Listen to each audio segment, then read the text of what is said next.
Canada নয়, এই মুহূর্তে গ্রুপ ডি থেকে সবচেয়ে বেশি মন খারাপ আফগানিস্তানের, কেননা নিউজিল্যান্ড জিতে গেছে মানে অফিসিয়ালি বিদায় নিশ্চিত হয়ে গেল আফগানিস্তান। হ্যাঁ দর্শক, গ্রুপ ডি থেকে নিউজিল্যান্ডের এই জয়ে কোয়ালিফাই করেছে দক্ষিণ আফ্রিকা এবং নিউজিল্যান্ড, বাদ পড়ে গেল আফগানিস্তান, আরব আমিরাত এবং কানাডা। আজকে নিউজিল্যান্ডের বিপক্ষে পুরোপুরি কানাডাকে সাপোর্ট করছিল আফগানিস্তান, কেননা কানাডা জিতলে তাদের সুপার 8-এ যাওয়ার সম্ভাবনা তৈরি হবে, কিন্তু সেটাকে একেবারেই তুড়ি মেরে উড়িয়ে দিল নিউজিল্যান্ড। 8 উইকেটের বড় ব্যবধানে হারিয়ে দিয়েছে কানাডাকে। 174 রানের লক্ষ্যে ব্যাটিং করতে নেমে তারা খেলা শেষ করে দিয়েছে 15 ওভারের মধ্যেই। তবে শুরুটা দারুণ করেছিল কানাডা। প্রথমে ব্যাটিং করতে নেমে নির্ধারিত 20 ওভারে 4 উইকেট হারিয়ে 173 রানের বিশাল লক্ষ্য। দলের হয়ে সর্বোচ্চ 65 বলে 110 রানের দুর্দান্ত ইনিংস খেলেন যুবরাজ চামরা। গড়ে নিয়েছেন এবারে টি-20 বিশ্বকাপে সবচেয়ে কম বয়সে সেঞ্চুরি করার রেকর্ড।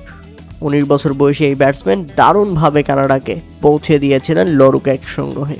আর জবাবে ব্যাটিং করতে নেমে শুরুটা মোটেও ভালো ছিল না নিউজিল্যান্ডের। শুরুতেই ফিরে যান টিম শেফার্ড, এরপর ব্যর্থ হন ফিন এলেন। তাই তো 30 রানের মধ্যেই পরপর 2 উইকেট হারিয়ে ফেলে নিউজিল্যান্ড, কিন্তু সেখান থেকে দলকে দারুণভাবে তুলে নিয়ে আসেন গ্লেন ফিলিপস।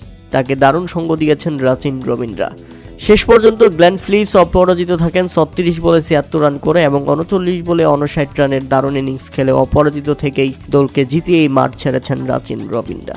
তাতে নিউজিল্যান্ডের 8 উইকেটের জয়, আর এই জয়ের মাধ্যমে গ্রুপ ডি থেকে দক্ষিণ আফ্রিকা এবং নিউজিল্যান্ড সুপার 8-এ। অথচ আফগানিস্তানের অধিনায়ক রশিদ খান বাদ দিয়ে দিয়েছিলেন নিউজিল্যান্ডকে সেমিফাইনালের 4 দলের মধ্য থেকে। সেখানে জায়গা করে দিয়েছিল আফগানিস্তানকে, নিজের দলকে নিজেই জায়গা করে দিয়ে নিউজিল্যান্ডকে বাদ দিয়ে দিয়েছিলেন তিনি।